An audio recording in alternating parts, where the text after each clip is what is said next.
Stephen A., does Fultz deserve to be the #1 pick in the draft? Yes, he does, because the Philadelphia 76ers have the #1 pick. If the Boston Celtics had the #1 pick, he would not deserve to be #1 because he doesn't fit with Isaiah Thomas. That would not work for the Boston Celtics, not with what they're trying to do. They want bigger, more athletic individuals. Not to say that Fultz is devoid of that, because he can get his own shot. He's got a nice handle, can pass, can score, can shoot, etc. But they don't believe he would work with Isaiah Thomas, who was a league MVP candidate, averaged 29 points per game last year, and is looking to re-up with somewhat of a max deal, if not with Boston, certainly to position himself to get it from somewhere else. And it's hard to do that if you got somebody else that you have to defer to in terms of giving them the basketball. Maybe not defer, but share.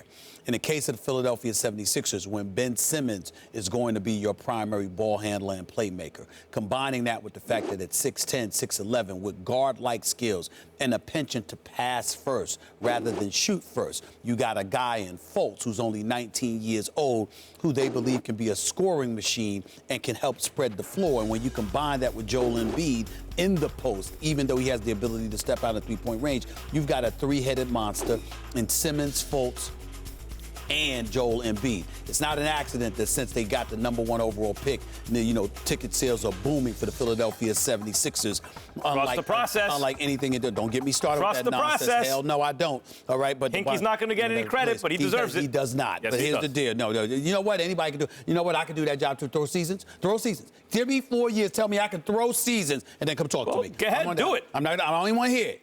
The point is, Fultz deserves to be the #1 pick because they're saying what he's made of. I haven't seen much of him. I know he averaged 23 points a game. I know he shot 41% from three-point range, but also know that he only won 8 games in his lone year at Washington. So it's not his fault, but nevertheless, he hasn't proved he can win, but he has talent, and he fits with what Philadelphia is trying to do. That makes him worthy of being #1. For most of the year, I thought it was Lonzo Ball who should have been the top overall pick, but the way De'Aaron Fox got him in the tournament made me say, okay, wait a minute, there are athletic questions, both ends of the floor with Lonzo, and maybe the consensus around Fultz is correct. Where I disagree with you, so I say, yes, Fultz deserves to be the #1 pick. Okay. Where I disagree with you is here.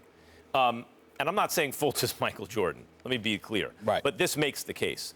When Bobby Knight was asked, who should we draft? And I'm trying to remember the GM who asked him. He said, Michael Jordan. He said, but we need a center. He said, draft Jordan, play him at center.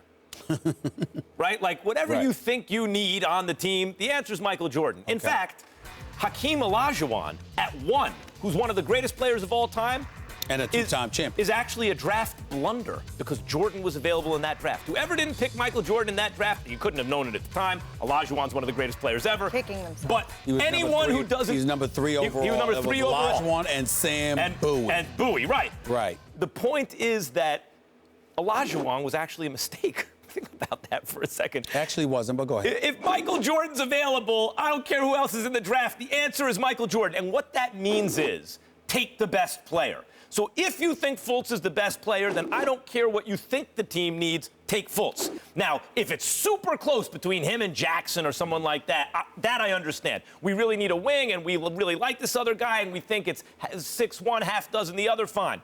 But if you evaluate everyone and you go, that guy, Fultz, is the best, and according to the workouts and most of the teams, there's a consensus he is the best, draft him. Don't worry about what you need. Draft him. My only response to that is that when you bring up the Michael Jordan, not that you were making the comparison, there is no one in this draft that anyone looks at as the definitive #1.